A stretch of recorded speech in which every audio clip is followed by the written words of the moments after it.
नमस्कार, आदाब। Crime petrol dial 100 में आप सबका स्वागत है। इंसान भगवान की बनाई हुई वो शय है जिसे अगर शायद भगवान भी जमीन पर उतर आए तो संतुष्ट ना कर पाए। और कई बार तो इंसान की चाहतें इस कदर बेलगाम हो जाती हैं कि गलत और सही के मायने ही बदल जाते हैं। और उस चाहत को हासिल करने के लिए इंसान किसी भी हद तक चला जाता है, और जब उस हद से उसे वापसी का कोई रास्ता दिखाई नहीं देता है तो वो ये सफाई देता है कि उसका मकसद बुरा नहीं था।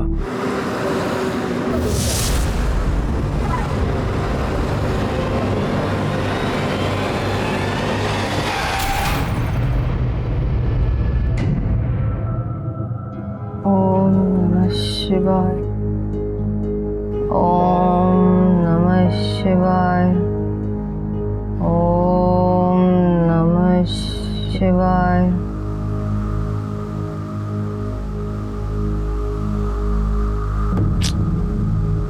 भानु, अब बस हो गया, और नहीं होता मुझसे।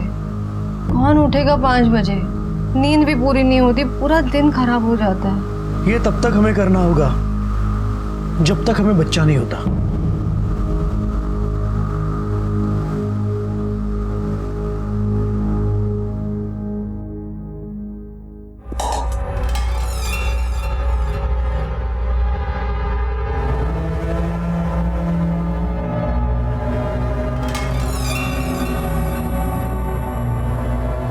आई, मेरी पूजा हो गई। अब हो गई।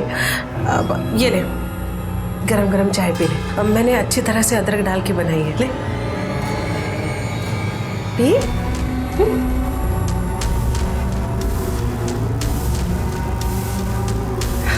पूरी पी लेना। हाँ,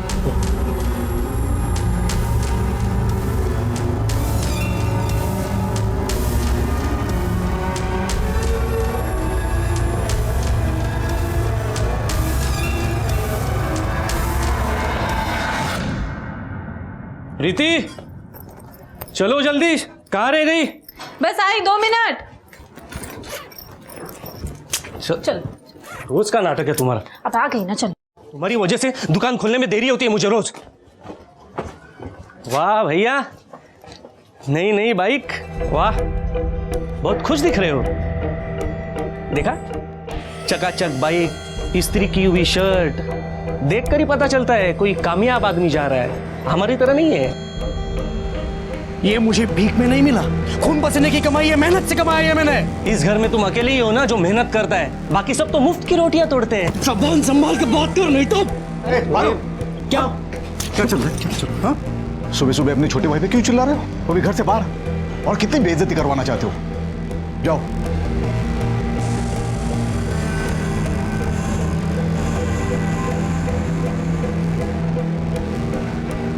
जाओ, दुकान खोलने के लिए देरी हो रही है।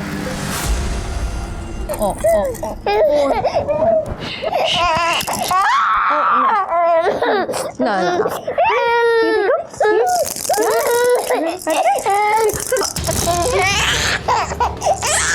मैंने आपसे 1000 बार बोला कि मेरे बच्चे से दूर रहो, समझ नहीं आता क्या आपको? नहीं, मैंने देखा कि वो रो रहा था, इसलिए मैंने बस। हाँ, रो रहा था तो रोने देते।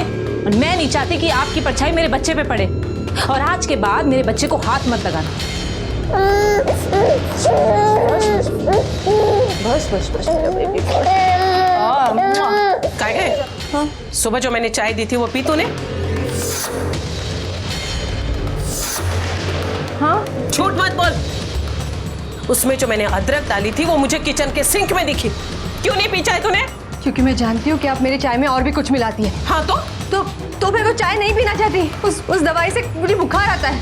उस बुखार में सुबह जल्दी उठकर मुझे पाठ पूजा करनी पड़ती है। मैं नहीं बर्दाश्त कर सकती। मुझसे समझ लड़ाई की। एक बात कान खोलकर अच्छी तरह से सुन ले मेरी। अगर इस घर में तुझे रहना है तो मेरी हर बात माननी पड़ेगी, समझे? पता नहीं किस मनुष्य घड़ी पे मेरे बेटी की नजर तुझ पे पड़ी और उसके सर पे तेरे साथ शादी करने का भूत सवार हुआ।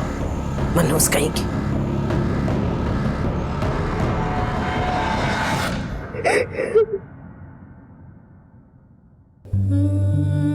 मैं अब और बर्दाश्त नहीं कर सकती। ये टॉर्चर मैं अब और नहीं झेल सकती भानु, नहीं झेल सकती। देखो, समझने की कोशिश करो। ये ऐसे सिचुएशन में मैं भी कुछ नहीं कर सकता। नहीं भानु, मैं तुम्हें कुछ नहीं कह रही। मैं जानती हूँ इसमें तुम्हारी कोई गलती नहीं है कि सिचुएशन ही ऐसी है कि तो चलो ये रोना बंद करो और मुझे बताओ तुम्हारा बुखार कैसा है? बुखार ठीक है अब। Very good. अच्छा मुझे बताओ, तुम कल वहाँ जा रहे हो ना? देखता हूँ अगर कुछ काम। नहीं, देखता हो वगैरह कुछ नहीं, तुम्हें वहाँ जाना ही होगा, तुम्हें मेरी कसम। तुम अगर वहाँ नहीं गए तो हमें हमारे टॉर्चर का सलूशन नहीं मिलेगा।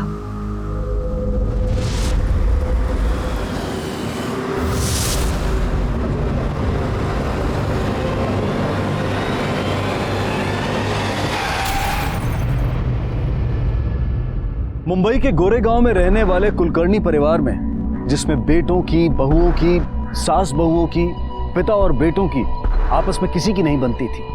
चारों तरफ मनमुटाव था। क्या ये सिर्फ मनमुटाव था या उससे बढ़कर कुछ और था? क्या समस्या थी भानु और राशि की और उसने इसका क्या हल ढूंढ निकाला था? क्या उसके खून का मकसद इसी हल के इर्द गिर्द था या फिर वजह कुछ और ही थी?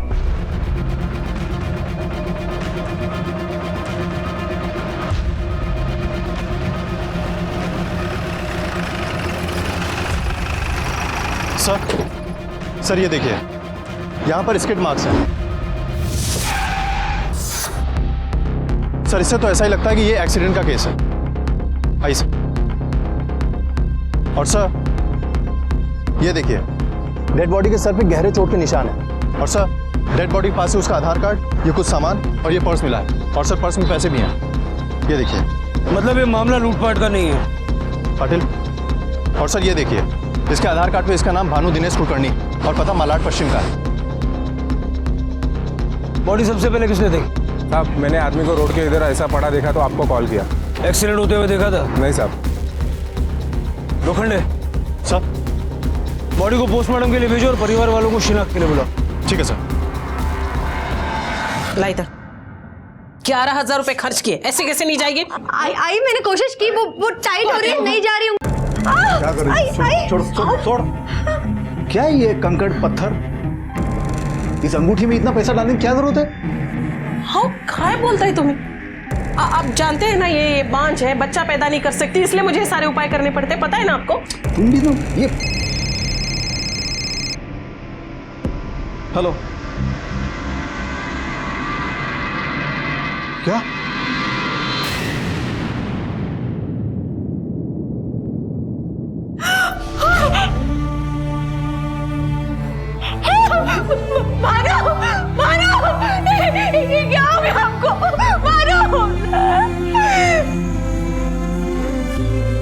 देखिए मैं आप लोगों की हालत समझता हूं, लेकिन इस केस से जुड़े कुछ सवाल है जो मुझे आपसे पूछने होंगे। भानु कब और कहां के लिए निकले थे? भानु रोज सुबह की तरफ काम पर चले गए थे। कहां काम करते थे वो? कांदिवली में बीएमसी में क्लर्क थे वो। कांदिवली? अगर वो कांदिवली में काम करते थे तो फिर नवी मुंबई के हाईवे पे कैसे पहुंचे? किसी खास काम से जा रहे थे क्या? हाँ सर, वो उसके ऑफिस का दोस्त है संतोष, उसके घर पे आज पूजा थी, लेकिन वो तो ऑफिस छूटने के बाद जाने वाला था पूजा में। बस बाइक थी, अभी भी ली थी, आज भी वो बाइक से ही गए थे। बाइक का नंबर क्या है? सर एक बात समझ में नहीं आई, भानु की बॉडी के पास से हमें उसका फोन और पर्स तो मिला, लेकिन उसकी बाइक नहीं मिली। सर अगर ये मामला वाकई में लूटपाट का होता तो हमें उसका फोन और पर्स भी नहीं मिलना चाहिए। लोखंडे, अभी ये डेफिनेटली कहा नहीं जा सकता कि ये एक एक्सीडेंट था या फिर प्लान्ड मर्डर। हो सकता है कि भानु के मरने के बाद खुद को बचाने की जल्दबाजी में उसने भानु का पर्स और मोबाइल वहीं छोड़ दिया हो।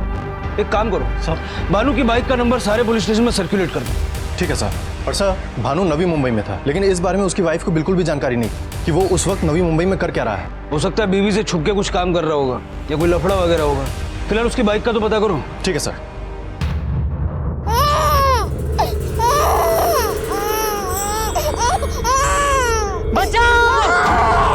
कोई मुझे बचाओ!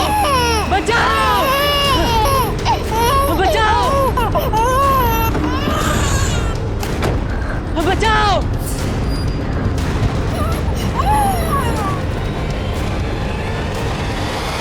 आई संभालो अपने आप को, लो थोड़ा पानी पी लो। नको यार, नको।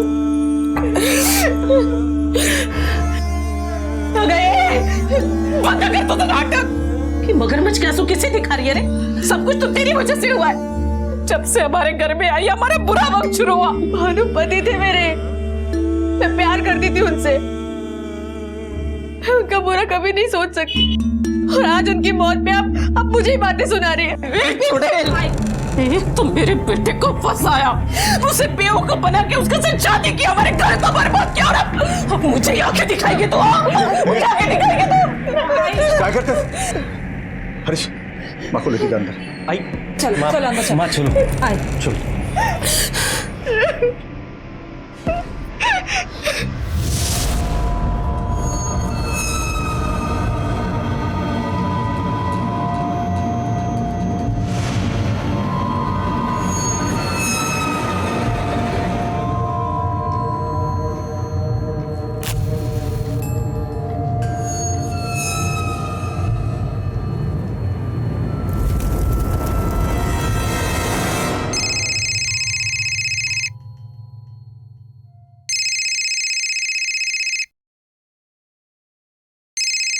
प्रीति सुनो,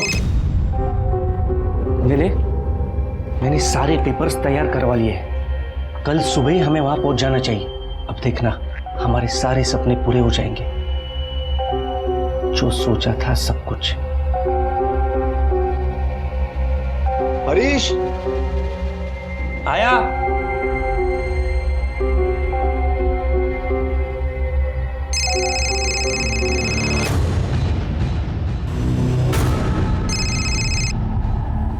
क्यों मुझे बार बार फोन कर रहे हो? मैंने कहा ना कि मैं नहीं आ सकती, पॉसिबल नहीं है। हाँ अच्छा, मैं तुमसे बाद में बात करती हूँ, ठीक है? बाद में।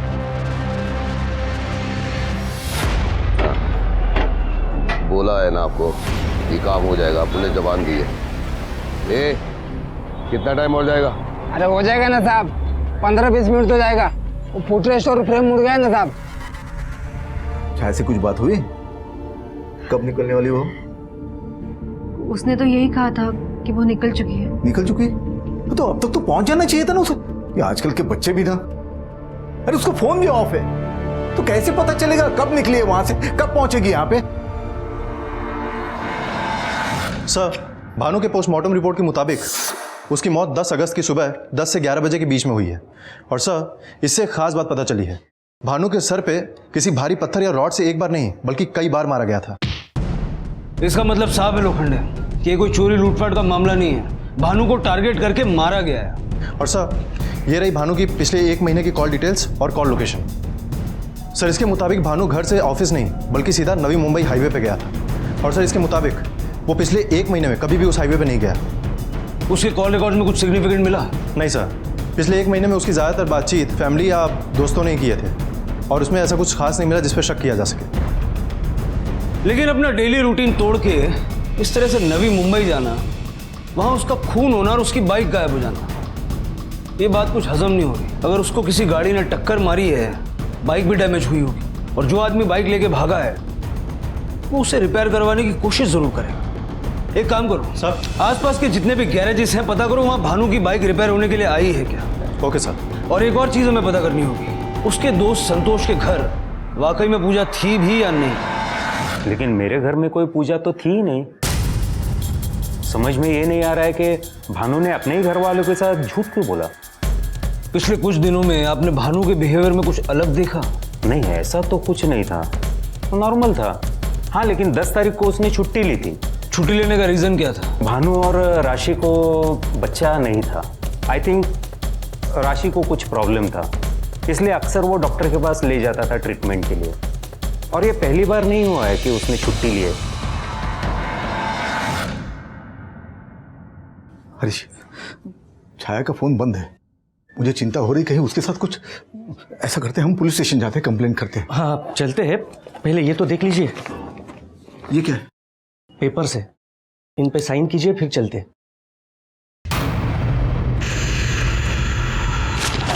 शर्म, बड़े भाई की मौत हुई है, बहन 2 दिन से लापता है, तो तुझे प्रॉपर्टी की पड़ी है। आप गलत समझ रहे। मैं अकेले जा सकता हूँ पुलिस स्टेशन? पेपर्स लेके आ रहे हैं मेरे सामने। सर, ये मेरी बेटी छाया है, पूना में रहती है। कल रात को वो पूना से यहाँ आने के लिए निकली, लेकिन अब तक पहुंची नहीं। और सर, उसका फ़ोन भी ऑफ लग रहा है। पुणे में कब से है आपकी बेटी? 4 महीने हो गए सर। ग्रेजुएशन करने के लिए गई है। कौन से ईयर में है? 2nd ईयर में सर। 2nd ईयर में है और 4 महीने से पुणे है। कोर्स के बीच में से गई क्या? ऐसा क्यों? वो सर, ये है कि वो जो कोर्स कर रही वो पूना में अच्छी तरह सिखाया जाता है, इसलिए पूना में भेजा है उसे। जहाँ वो पीजी में रहती है वहाँ का नंबर तो होगा ना? जी। वहाँ का नंबर दे दीजिए, हम पुणे पुलिस को इन्फॉर्म करते हैं। आपकी बेटी को वो ढूंढेंगे और हमें आपसे अकेले में कुछ बात करनी है।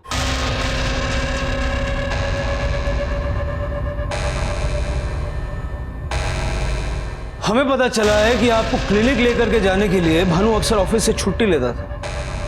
सर वो मैं कंसीव नहीं कर पा रही थी, इसीलिए मेरी ट्रीटमेंट चल रही थी। भानु मुझे डॉक्टर के पास लेकर जाता था। 10 तारीख को भी भानु ने अपने दोस्त से यही कहा था कि वो आपको क्लिनिक ले जाने वाला है। तो क्या आप लोग डॉक्टर के पास गए थे? नहीं सर, 10 तारीख को तो कोई अपॉइंटमेंट नहीं थी। एक तरफ अपनी दिनचर्या के विपरीत भानु मुंबई पुणे हाईवे पर गया था। पुणे में उसकी बहन छाया रहती थी। पुलिस ने इस बात का अंदाजा लगाया कि शायद वो अपनी बहन के पास गया होगा, लेकिन वहीं दूसरी तरफ उसकी बहन छाया खुद उसी रास्ते पर मुंबई आते हुए गायब हो गई थी। क्या ये सब कुछ किसी साजिश के तहत हुआ था? क्या भानु का कत्ल और छाया की गुमशुदगी एक ही साजिश का हिस्सा थे?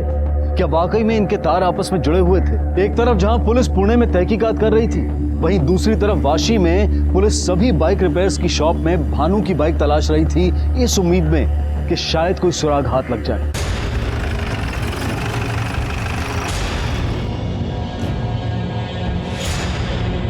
ये जो 1989 नंबर का बाइक है, ये लेके जो आदमी आया था, उसका हुलिया याद है? सब ठीक से देखा नहीं साहब मैंने। कुछ भी याद है उसके बारे में? हाँ साहब, मैं जब बाइक ठीक कर रहा था ना, तो आदमी फ़ोन पे बात कर रहा था। मुझे आधा घंटा लगा बाइक रिपेयर करने के लिए। तो आधा घंटा वो आदमी फ़ोन पे ही बात कर रहा था।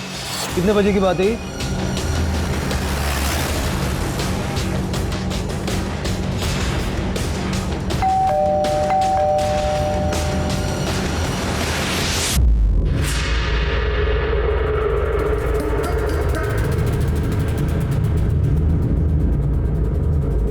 बाहर पुलिस आई है।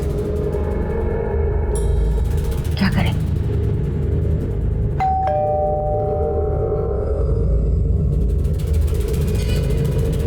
जी, ये मुंबई से सब इंस्पेक्टर लोखंडे है।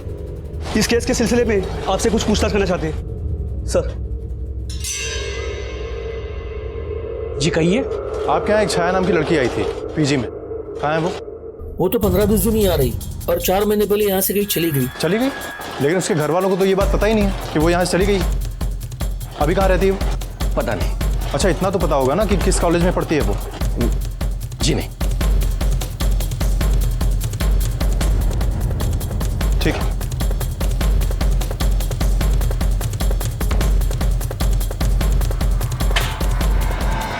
लोखंडे, छाया की पूरी डिटेल्स निकालो, उसके कॉलेज में पता करो, उसके कॉल रिकॉर्ड्स और मोबाइल लोकेशन भी निकालो, और साइबर सेल से कांटेक्ट करो।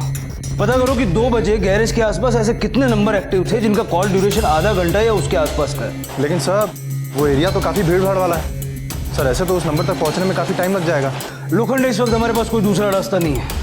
इन नंबर्स की लिस्ट निकलवाओ।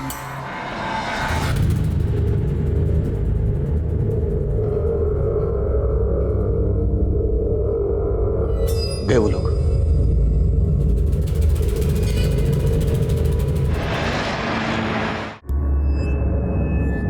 पेपर से साइन किए हुए।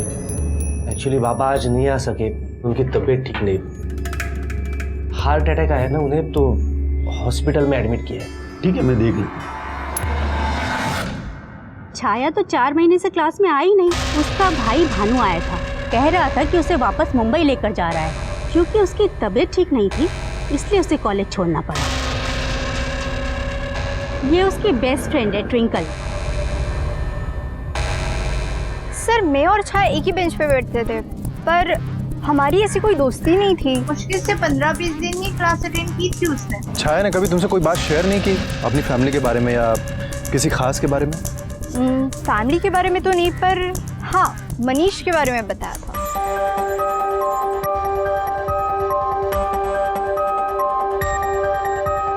मनीष प्लस छाया? ओह, कौन है? बॉयफ्रेंड है? मुंबई से या पुणे से? मुंबई। मुंबई? तुम भी मुंबई से और वो भी मुंबई से? फिर तो कोई टेंशन ही नहीं है। तो इतनी तुम क्यों टेंशन में रहती हो? बिकॉज मेरे घर वाले उसे पसंद नहीं करते। सर ये रहे छाया के कॉल रिकॉर्ड्स और उसके फ़ोन लोकेशन। सर इसके कॉल रिकॉर्ड्स में कहीं भी मनीष के नंबर नहीं है, सिर्फ फैमिली मेंबर्स के नंबर है। उसकी लास्ट लोकेशन क्या थी? सर उसकी last location Mumbai Pune highway पे उरण के पास की है। मतलब वो मुंबई आने के लिए निकली थी। अगर छाया ने 4 महीने पहले पीजी छोड़ दिया था तो फिर वो पुणे में रह कहाँ रही? सर मैंने छाया की पिछले 4 महीने की लोकेशन टेली की है। सर उसकी ज़्यादातर फ़ोन लोकेशन रेवेन्यू कॉलोनी के आसपास की है, तो हो सकता है कि वो केलकर के घर के आसपास कहीं रह रही हो। लोखंडे, ये इत्तेफाक नहीं हो सकता कि जिस दिन भानु का मर्डर हुआ उसी शाम को छाया गायब हुई, उसका फोन ऑफ हुआ और भानु ने कॉलेज में उसकी बीमारी की बात की, उसको मुंबई वापस लाने की बात की, जबकि वो जानता था कि 4 महीने से छाया पुणे में थी। तो ये बात उसने अपने परिवार से क्यों छुपाई? क्यों छुपाया ये तो नहीं पता सर। हाँ शायद ये जरूर जानती होगी। नहीं, मैं नहीं जानती। उन्होंने कभी मुझे इस बारे में कुछ बताया ही नहीं। ए, खोटो बोलू ना कसा, सब जानती है तू, पता है मुझे पता है वो हर छोटी से छोटी बात तुझे बताता था ना, इसलिए जो भी बकना है ना अभी बक दे। अगर तेरी वजह से मेरी बेटी को कुछ हुआ ना तो उसके लिए तू जिम्मेदार है। कि मैं दिमाग पर जोर डालिए आप लोग, याद करने की कोशिश कीजिए। हो सकता है भानु ने कुछ बताया हो छाया के बारे में आपको, कि वो कॉलेज क्यों नहीं जाती थी, क्या वो वाकई बीमार थी? नहीं साहब, सच में मैं तो कुछ नहीं जानती, कभी बात ही नहीं की। ठीक है। आई, मैं दुकान जा रहा हूँ, लेट हो रहा है।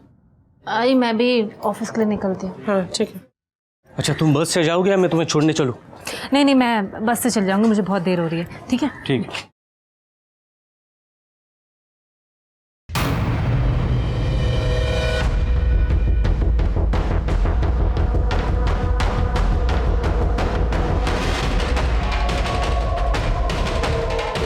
अच्छा, मुझे स्कूटर से ही छोड़ दो ना। 1 मिनट, पहले तो देर ही नहीं हो रही थी, अभी क्या हुआ अचानक? मैंने सोचा कि मैं बस स्टॉप जाऊंगी, बस का इंतजार करूंगी और देर हो जाएगी, इससे बेटर है कि तुम मुझे स्कूटर पे ही छोड़ दो।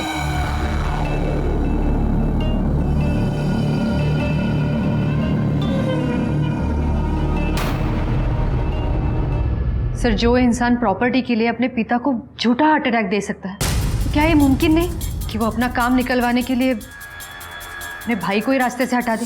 अरे ये सब क्या है? क्या है ये सब? तुम्हारी हिम्मत कैसी हुई ये सब करने की? मुझे पैसों की जरूरत थी और इसके अलावा आपने कोई चारा नहीं छोड़ा था मेरे लिए। ये क्राइम है, क्राइम। इसके लिए तुम्हें जेल भी हो सकती है, समझे? पहले कभी आपने ध्यान नहीं दिया मुझ पर और अब जेल जाने की धमकी दे रहे हैं मुझे। ये जिंदगी तुमने चुनी है खुद अपने लिए। बिना मेहनत किए कोई फल नहीं मिलता। तुमने बिना मेहनत किए फल पाना चाहा, अपने भाई की जाली साइन मारकर प्रॉपर्टी बेचना चाहा। वो वकील को बोल दिया कि मुझे हार्ट अटैक आया। प्रॉपर्टी को लेकर झगड़े होते, वो भी इस हद तक कि हरीश भानु की जान ले सकता था। दादा, तुमने पापा को प्रॉपर्टी बेचने के लिए मना क्यों किया? क्योंकि अभी बेचेंगे तो घाटे में जाएंगे। वो प्रॉपर्टी तुम्हारे अकेले की नहीं है, उसमें से आधा हिस्सा मेरा भी है और अपने हिस्से का मेरे मन में जो आएगा मैं करूंगा, जब चाहूंगा तब बेचूंगा उसे। वो प्रॉपर्टी बाबा के नाम से है और बाबा अभी तक जिंदा है।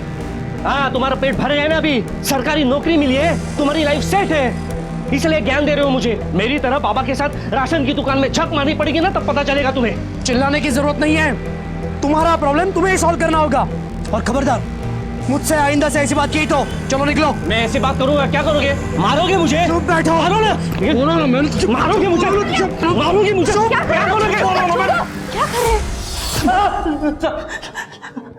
प्रॉपर्टी के लिए तूने अपने भाई को मार डाला और उसका जाली साइन किया, है ना?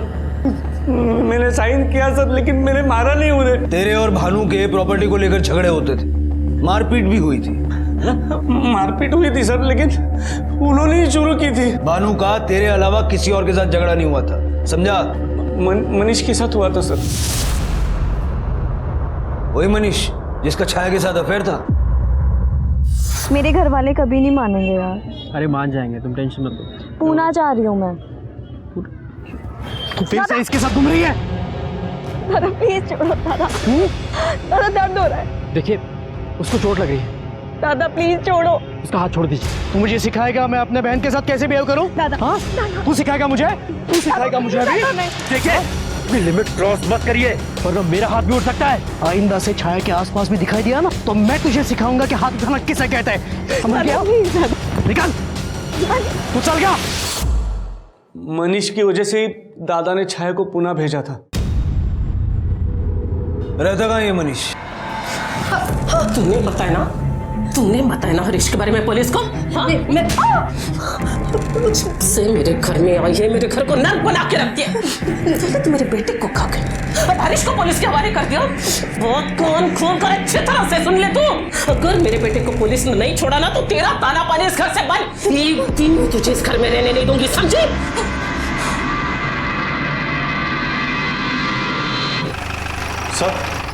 सर मैं मनीष के घर गया था, वहां पर वो तो नहीं मिला लेकिन उसकी माँ मिली थी। सर उसकी माँ का कहना है कि वो 4 महीने पहले ही नासिक शिफ्ट हो गया था और तब से उसका छाया से कोई लेना देना नहीं है। और सर वो पिछले 4 महीने में कभी मुंबई आया भी नहीं। सर ये उसके नासिक का पूरा पता है सर। और सर उसके बारे में एक खास बात पता चली है, उसको सट्टेबाजी की बुरी आदत है सर। 4 महीने पहले मनीष ने मुंबई छोड़ दिया और 4 महीने पहले ही छाया ने कॉलेज और पीजी दोनों छोड़ दिए। कहीं 4 महीने से पहले की कहानी का आपस में कोई कनेक्शन तो नहीं है? और सर इस केस में एक बात और कॉमन है सर, छाया के फोन की लास्ट लोकेशन 10 तारीख की शाम के 4 बजे मुंबई पुणे हाईवे की थी। लोखंडे 10 तारीख को सुबह 10 से 11 के बीच मुंबई से पुणे की तरफ जाते हुए भानु की मूवमेंट थी और उसी दिन शाम को 4 बजे पुणे से मुंबई की तरफ आते हुए छाया की मूवमेंट थी। इन दोनों केसेस का आपस में कुछ ना कुछ कनेक्शन तो है और मुझे लगता है कि ये कनेक्शन नासिक में है। नासिक जाने की तैयारी करो।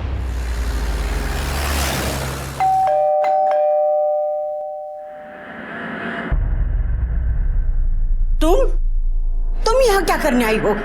कहाँ है वो? कौन? बताइए मुझे, कहाँ है वो? अरे कहाँ है वो? यहाँ मैं और मेरे पति के सिवाय और कोई नहीं है। अरे क्या ढूंढ रहे हो? मैंने कहा ना कोई नहीं है।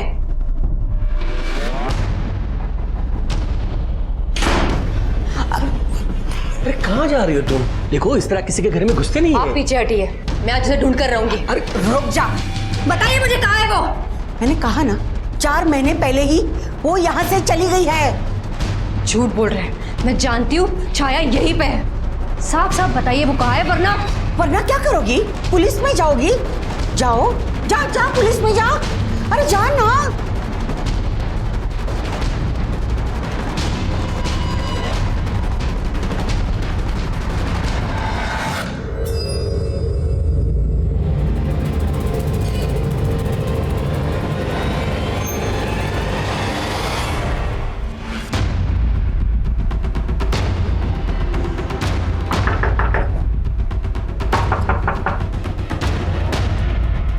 मनीष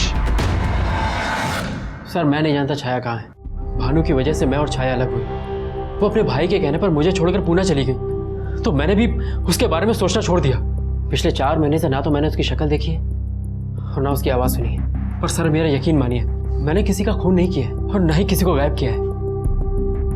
ठीक है, फिलहाल तो हम जा रहे हैं लेकिन जब तक ये केस सॉल्व ना हो जाए शहर से बाहर जाने की सोचना भी मत। चलो।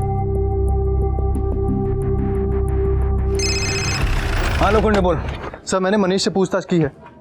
सर मुझे नहीं लगता कि इन दोनों केसेस में उसका कोई हाथ है। और सर मैंने उसके पड़ोसियों से पूछताछ की है, उनका भी यही कहना है कि कभी उन्होंने मनीष को किसी लड़के के साथ नहीं देखा। सर मनीष की कॉल रिकॉर्ड निकालो और ट्रायंगुलेशन भी पता करो 10 तारीख को उसके मोबाइल की लोकेशन क्या थी। ठीक है सर। सर 10 तारीख को गैरेज के आसपास जितने भी नंबर एक्टिव थे हमने उनके ओनर की एक लिस्ट बनाई है और वो सभी नंबर हाईलाइट किए जो आधे घंटे के आसपास एक्टिव थे। सर उसमें एक नंबर रघु का भी है जो हिस्ट्री शीटर है। सर उसने जिस नंबर पे कॉल किया था वो नंबर उसके वाइफ का है। और सर एक बात पता चली है कि भानु के मर्डर के वक्त रघु की फ़ोन की लोकेशन भी क्राइम स्पॉट के आसपास की थी। उसके बाद उसका फ़ोन बंद हुआ लेकिन 11 तारीख को उसका फ़ोन फिर से ऑन हुआ और उसने उसके वाइफ को फ़ोन किया। सर उसका एड्रेस मिल गया है, हम उसके वाइफ से पूछताछ करके रघु तक पहुँच सकते हैं। बीवी से पूछताछ करोगे तो अलर्ट हो जाएगा। काम करो, रघु का और उसकी बीवी का दोनों का मोबाइल सर्वेलेंस पे डालो। हो सकता है कि मनीष और छाया ने मिलके रघु को भानु को मारने की सुपारी दी। Hello, okay. Patel, highway patrol को मुंबई पुणे हाईवे पे एक लाश मिली है। फौरन वहां पहुंचो और कुलकर्णी फैमिली को शिनाख्त के लिए बुलाओ। सर।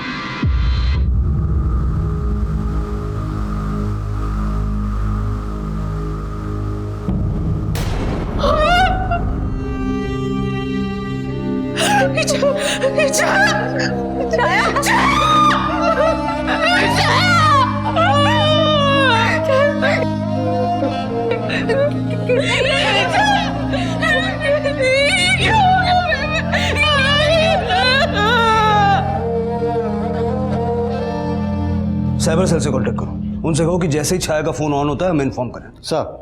भानु के कत्ल के बाद छाया की गुमशुदगी भी अब कत्ल के केस में तब्दील हो गई थी। भानु का कत्ल कौन करवा सकता था और क्यों, और कौन था छाया के कत्ल के पीछे? कहीं ऐसा तो नहीं था कि ये दोनों कत्ल किसी एक ही मकसद का नतीजा थे, या फिर सच्चाई कुछ और ही थी? राशि क्यों लगातार छाया के बारे में अनजान होने का झूठ बोल रही थी? क्या हरीश वाकई जायदाद के लिए भाई को मार सकता था, या फिर भानु और छाया का कत्ल मनीष की बदले की आग का नतीजा था? चलो बेटा, जल्दी से खाना खा लो। हाँ, जल्दी से खाना खा लो और जल्दी से सो जाओ। हाँ, वरना सुबह तुम स्कूल जाते टाइम रोते हो ना। फोन का आवाज किधर से आ रहा है?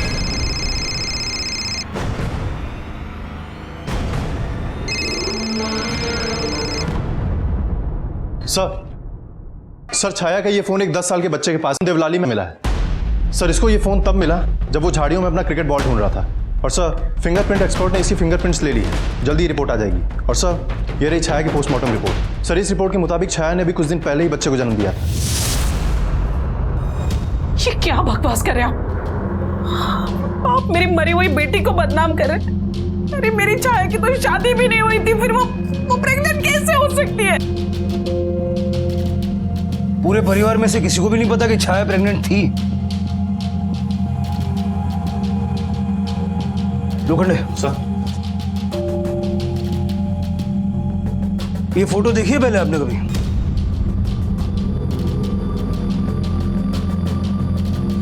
ये छाया का मोबाइल है और ये फोटो उसने अपने मोबाइल से आपको भेजी थी। अब भी आप ये कहेंगे कि आपको कुछ नहीं पता? बताइए, सच क्या है? मुझ में कभी कोई प्रॉब्लम ही नहीं थी। बाकी लड़कियों की तरह मैं भी मां बन सकती थी। मेरे पति भानु कमी उनमें थी। उन्हें शर्मिंदगी से बचाने के लिए मैंने ये ब्लेम खुद पर ले लिया। फिर कुछ महीनों बाद छाया ने मुझे बताया कि वो प्रेग्नेंट थी। अगर अबॉर्शन होगा भी तो भी मैं नहीं करवाऊंगी। मैं अपने ही बच्चे को कैसे मार दूं वही नहीं। और अगर मैंने इस बच्चे को रखा तो घर वाले मुझे मार देंगे। मुझे तो कुछ समझ में नहीं आ रहा मैं क्या करूं।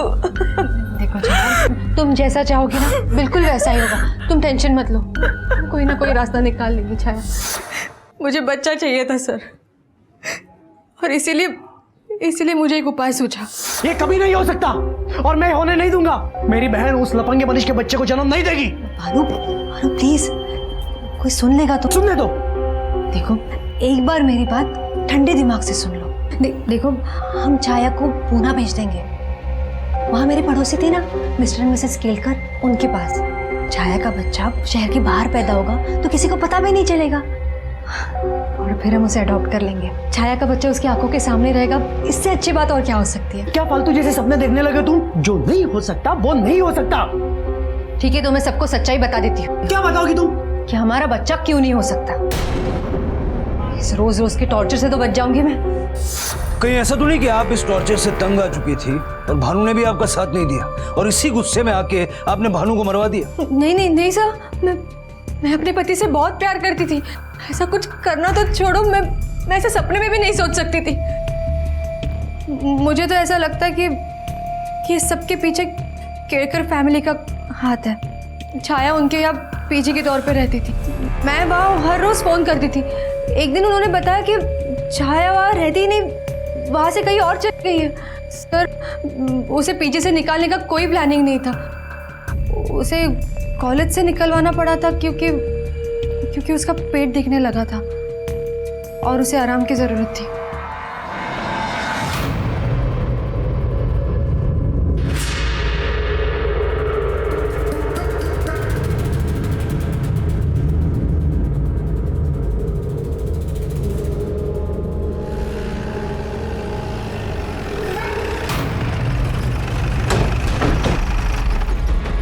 आपसे कुछ बात करनी थी।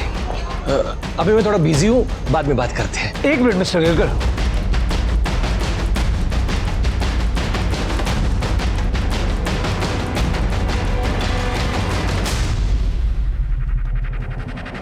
आपको इस मिल्क पाउडर की क्या जरूरत पड़ गई? डॉक्टर ने बोला कि मेरी उम्र होने की वजह से नॉर्मल दूध मेरे लिए डाइजेस्ट होना बहुत मुश्किल है, इसीलिए उसके जगह पे ये ले रहा हूँ मैं। आप लोग जानते थे कि छाया प्रेग्नेंट थी? नहीं साहब, हमें तो बिल्कुल पता नहीं था। और जब छाया यहाँ रहने आई तभी ऐसा लगा नहीं ना कि वो प्रेग्नेंट है।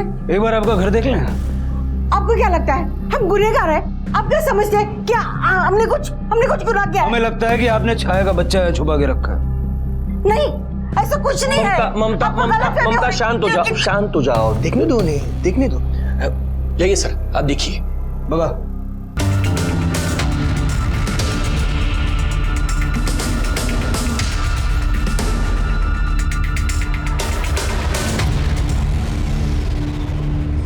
सर, यहाँ तो कुछ नहीं मिला।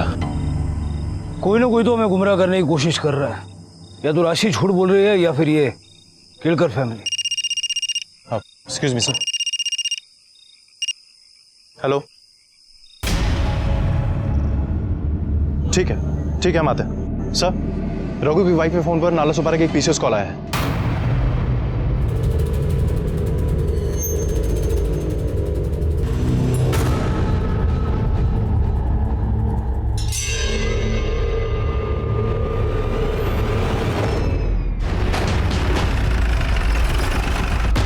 हाँ साहब, यहीं से फ़ोन किया। मेरी दुकान पे पान खाने अक्सर आता रहता। कहाँ रहता है ये? पीछे वाली बस्ती में, खोली नंबर 10 में रहता।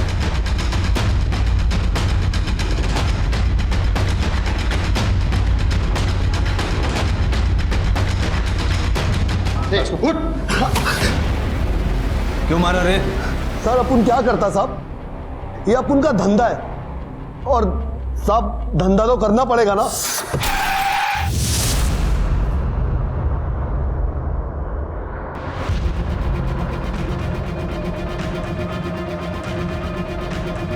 अपन की उससे कोई पर्सनली दुश्मनी तो थी नहीं साहब।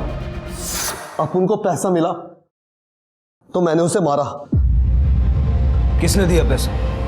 वो सब अंगद ने साहब। सर, मैं और प्रीति एक ही ऑफिस में काम करते थे। हमारा अफेयर चल रहा था। सर, भानु भैया को मेरे और अंगद के बारे में सब कुछ पता चल गया था।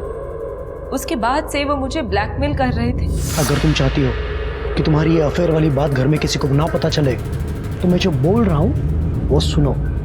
हरीश के दिमाग से ये प्रॉपर्टी बेचने वाला ख्याल निकाल देना, समझी? नहीं तो मुझे 2 मिनट नहीं लगेंगे घर में ये बात सबको बताने के लिए। सर, फिर उसके बाद मैंने अंगद को बताया कि भानु भैया को हमारे बारे में सब कुछ पता चल गया है। सो आज के बाद ना तो हम मिलेंगे ना ही फोन पे बात करेंगे और हमारे बीच के रिश्ते को भी खत्म कर रही।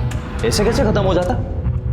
मैं प्रीति से प्यार करता था, उसके साथ रहना चाहता था, लेकिन उसके लिए भानु को रास्ते से हटाना जरूरी था। इसलिए मैंने उसकी सुपारी रघु को दी। Sir 1 minute. सर, छाया के फोन पर मनीष के फिंगरप्रिंट्स मिले हैं। इमीडिएटली नासिक पुलिस को कांटेक्ट करो, उनको बोलो मनीष को उठा लें। 4 महीने से तूने छाया की शक्ल तक नहीं देखी, लेकिन उसके मोबाइल पे तेरे फिंगरप्रिंट्स। कैसे? चल बोल, क्यों मारा छाया को? हाँ? सर, मैं छाया से सचमुच बहुत प्यार करता था और उसका बड़ा भाई भानु वो हमें कभी नहीं मिलने देता। आइंदा से छाया के आसपास में दिखाई दिया ना तो मैं तुझे सिखाऊंगा कि हाथ उठाना किसे कहते हैं, समझ गया? निकाल। बल्कि वो तो हमारा बच्चा होता ही उसे ले जाने वाला था। पर पता नहीं, फिर उसे लगा कि बच्चे को माँ की ज़रूरत है, इसलिए उसने 1 महीने के लिए बच्चे को छाया के पास छोड़ दिया। उस दिन जब राशि का फ़ोन आया कि भानु की डेथ हो गई, उस दिन मैं छाया के साथ ही था। चुप हो जा बेटा, संभाल अपने आप को और मेरी बात मान, बच्चे को हमारे पास छोड़ के जा, हम उसका ख्याल रखेंगे। क्यों? हाँ, मुझे नहीं लगता राशि अब उसे अपने पास रखेगी। उसे लेने ही आ रही थी तब एक्सीडेंट हो गया और भानु की डेथ हो गई। मेरी बात मान, तेरे आने तक हम उसका ख्याल रखेंगे। मैं इसे छोड़ के कहीं नहीं जाऊंगी। मैं अपने घर वालों को सब कुछ सच सच बता दूंगी कि मेरा बेटा है। मैं इसे लेकर जाऊंगी और मैं अभी मुंबई जाऊंगी। अरे सर, केलकर फैमिली चाहती थी कि बच्चा उन्हीं के पास रहे, इसलिए उन्होंने मुझे एक डील ऑफर की। अगर ये बच्चा तुम हमें दे दो तो ये सारे पैसे तुम्हारे हो सकते हैं। अरे मैं तो दे दूं, पर वो नहीं मानेगी। हम तुम्हें इतना पैसा इसलिए दे रहे कि तुम कोई प्लान बनाओ। क्या, कैसे, ये तुम सोचो। सर, मैं सट्टा खेलता था, जिस वजह से मुझ पर बहुत सारा कर्जा हो गया था। सर, मैंने सोचा कि मुझे इससे अच्छा मौका नहीं मिलेगा अपना सारा कर्जा चुकाने के लिए, इसलिए मैं छाया को लेकर मुंबई की ओर निकला। फिर मैंने रास्ते में गाड़ी रोक दी।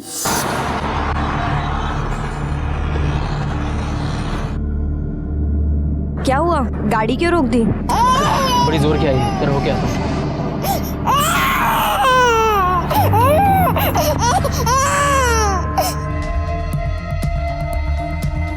बचाओ! बचाओ! मुझे बचाओ प्लीज! बचाओ! मनीष!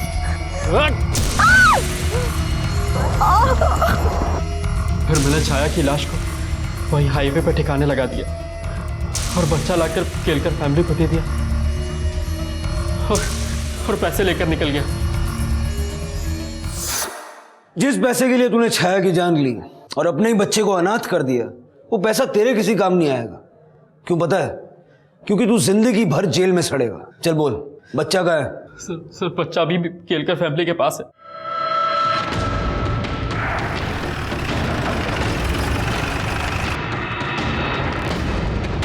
दरवाजा लॉक है, जरा सा तोड़ो।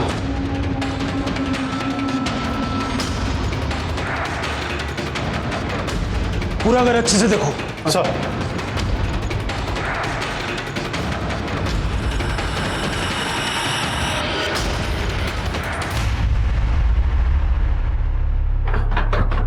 सर, आइए सर।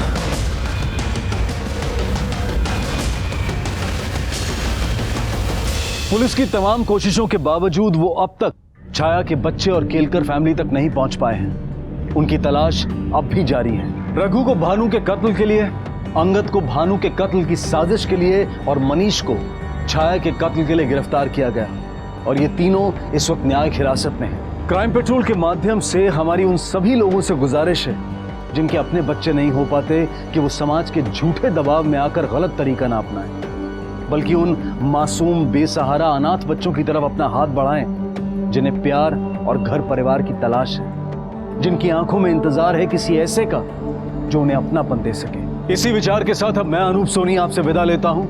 फिर मुलाकात होगी अगले एपिसोड में एक और चौंका देने वाले केस के साथ। तब तक अपना और अपने परिवार का ख्याल रखें और देखते रहें क्राइम पेट्रोल डायल 100। सबक एक को सीख हम सबको। जय हिंद।